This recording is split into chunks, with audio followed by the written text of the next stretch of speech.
Go when you're ready. Welcome, everyone. My name is Candy Cushman. I am the Vice President of Grassroots and Communication Strategies for the Family Foundation of Virginia.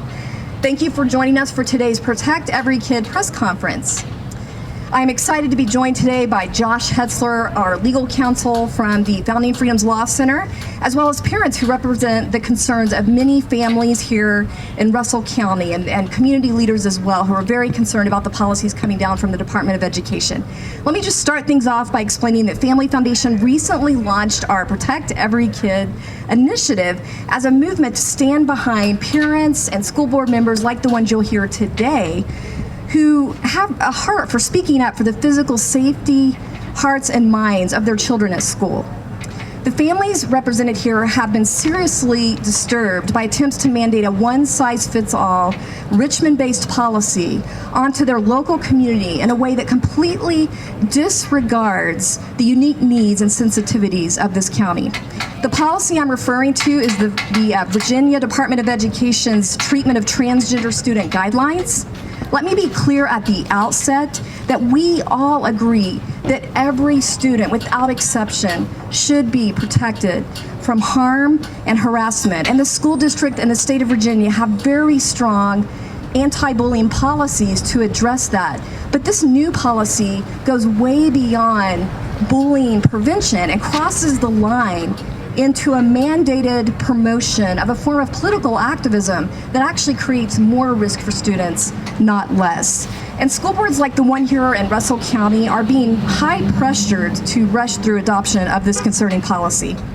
But as you will hear today, some of the main concerns with this policy is that, number one, it's disrespecting local control and trying to force a formulaic approach onto local communities. Number two, it is putting local school boards and administrators in danger of violating core constitutional principles, including parental rights and students' rights of privacy and physical safety. This policy forces every K-12 school in this state to allow males identifying as females, for instance, to use female locker rooms or to use sleeping quarters, female sleeping quarters on overnight school trips. And all this can be done without ever notifying parents. So also, this policy gives instructions on how to hide sensitive issues from parents. Again, this creates a situation that has more risk for kids, not less. The bottom line is pushing political activism on kids and removing protections from our young female students. It just isn't necessary.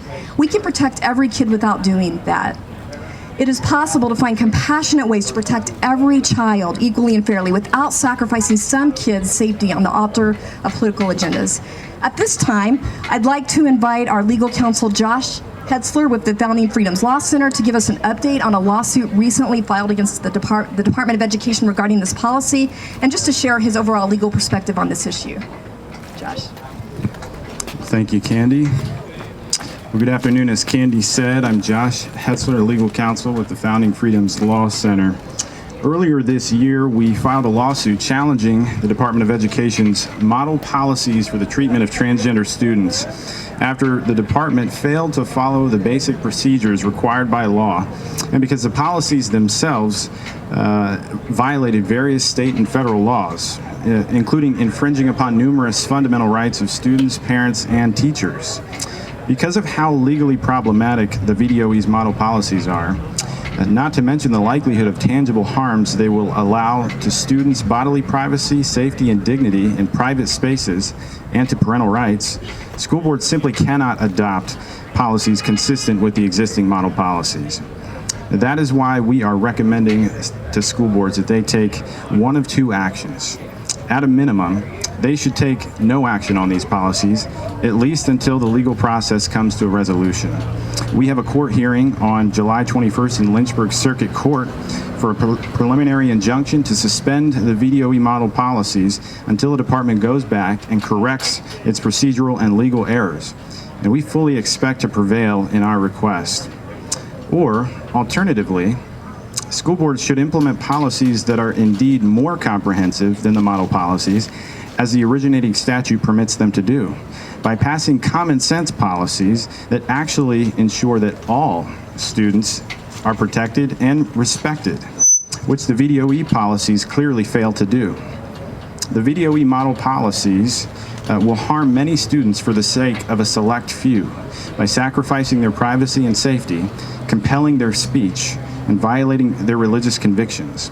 And that is something that schools cannot afford to do, either ethically or legally. School boards have been put into a difficult situation, to be sure. Nevertheless, they must make a choice. They must take action. And the power of that action rests in the authority they've been given as representatives of the people who elected them. We urge them now to put the privacy, safety, dignity, and fundamental liberties of every student, parent, and staff first, and to reject any new radical ideology that would, by its very nature, strip them of these critical protections. Thank you.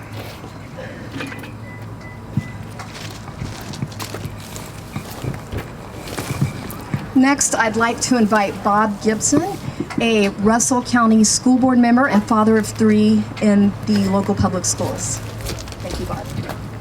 Thank you. As Candy stated, I'm Bob Gibson, and I'm speaking to you now as a citizen of Russell County and as a parent of 3 children in Russell County Public Schools. And I think the most important thing that local government can do, especially the school board, is to protect every child and to provide a safe and secure place to educate our children where they can learn, they can grow, they can play without fear of any political ideology that is not consistent with Russell County. And I was elected by the citizens of Russell County, and I intend to stand up for the citizens of Russell County and not for an overreaching state government that is out of sync with Russell County values. Thank you, Bob.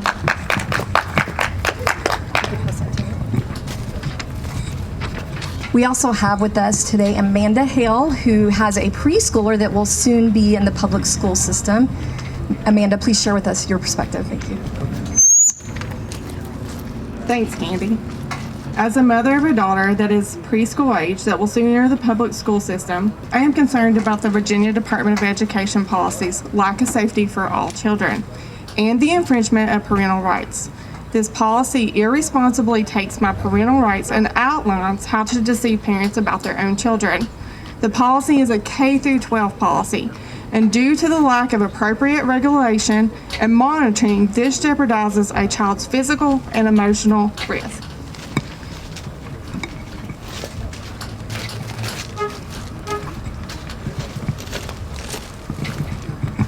Next, we have Jonathan Miller, the father of a soon-to-be kindergartner in the local public schools. Jonathan, thank you for sharing your perspective today. Thank you. As she said, my name is Jonathan Miller. As a citizen of Russell County and the father of a daughter about to enter kindergarten, I'm concerned about this policy because it infringes on the safety and the privacy of all kids, my daughter. And I'm here tonight to present this to the board to ask that they say no to adopting this transgender policy. Thank you.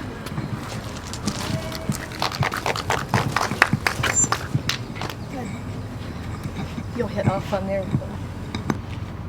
As you've heard today, all of the parents have very heartfelt concerns about this top-down policy attempting to be pushed onto the Russell County schools. But all of them ultimately want to support their school board's efforts to protect every kid fairly and equally. This can be done while respecting the community's concerns and every family in the school system. Thank you for coming out. Thank you for your time today.